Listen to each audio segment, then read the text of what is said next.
Shalom, selamat pagi untuk kita semuanya. Kita awali aktivitas kita pada pagi hari ini dengan firman Tuhan.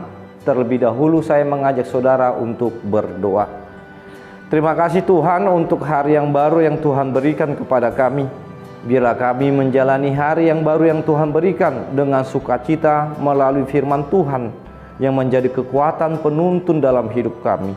Terima kasih Tuhan, dalam Kristus Yesus kami telah berdoa. Amin.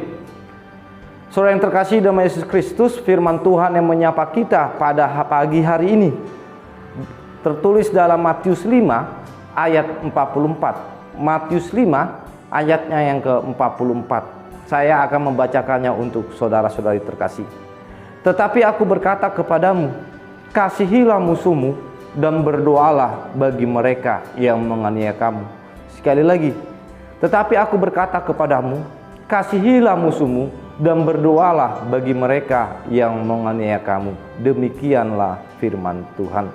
Saudara yang terkasih dalam Yesus Kristus, dari perikop ini satu hal yang diajarkan kepada kita, yaitu diajarkan Tuhan akan arti dari cinta yang sejati.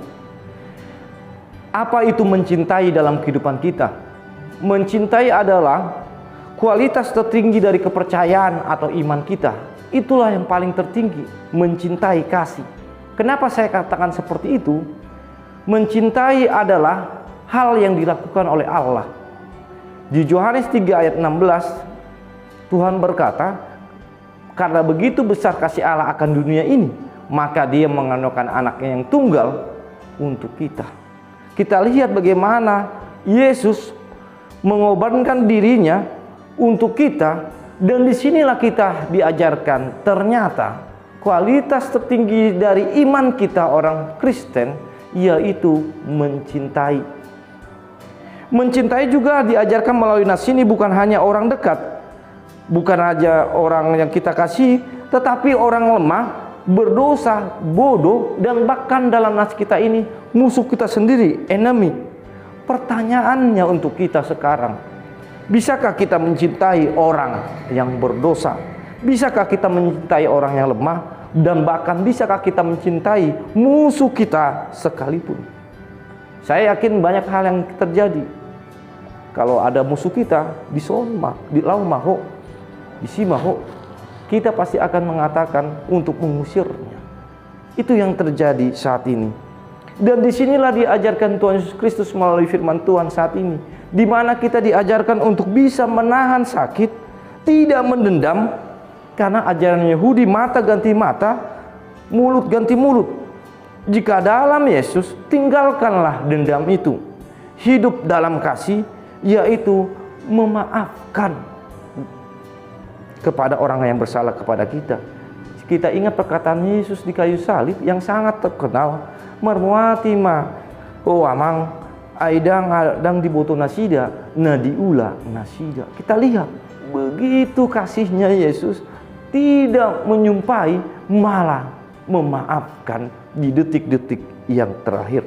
Dan disinilah kita diajarkan juga puncak kesempurnaan dari mencintai, yaitu mampu mendoakan musuh kita sendiri. Yang sering kita doakan adalah keluarga, anak, istri, orang terdekat yang berhubungan dengan kita. Tetapi pernahkah saudara mendoakan musuh saudara? Saya yakin jawabannya sangat sulit. Tergantung kita yang sudah dimenangkan oleh kasih Tuhan. Dan dasar dari segala sesuatu yang diajarkan Tuhan melalui firman Tuhan ini, kita lihatlah betapa baiknya Tuhan kepada orang baik, kepada orang jahat sekalipun. Karena diberikan matahari, diberikan bulan, diberikan udara bagi orang baik dan orang jahat. Lalu, mengapa kita saling menjatuhkan? Mengapa kita saling memusuhi? Inilah yang diajarkan Tuhan melalui firman Tuhan pada saat ini. Cintailah segala sesuatu yang ada dalam hidupmu, baik itu keluargamu, bahkan musuhmu sendiri. Dan mampukanlah kita untuk dapat mendoakannya di dalam hidup kita. Amin. Kita berdoa. Terima kasih Tuhan untuk firman Tuhan yang mengajarkan kami akan arti cinta yang sejati di tengah-tengah kehidupan kami.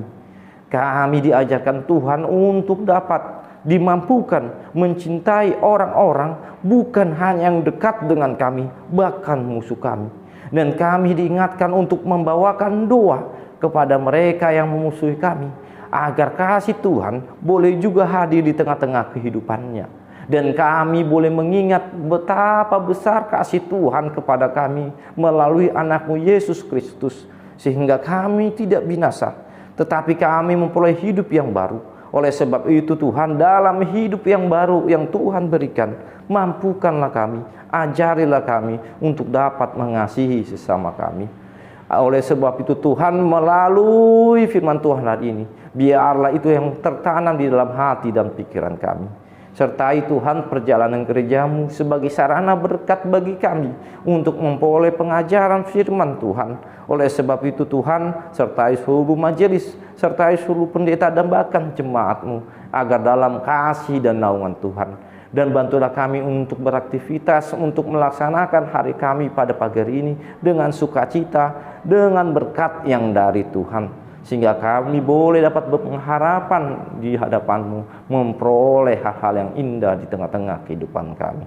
Terima kasih Tuhan, di dalam Kristus Yesus kami telah berdoa dan mengucap syukur. Kasih karunia Tuhan kita Yesus Kristus, kasih Allah Bapa dan persekutuan Roh Kudus, itulah menyertai saudara dari sekarang sampai selama-lamanya. Amin. Salam, ora semua kita, salam sehat, kita sudah akan KBP.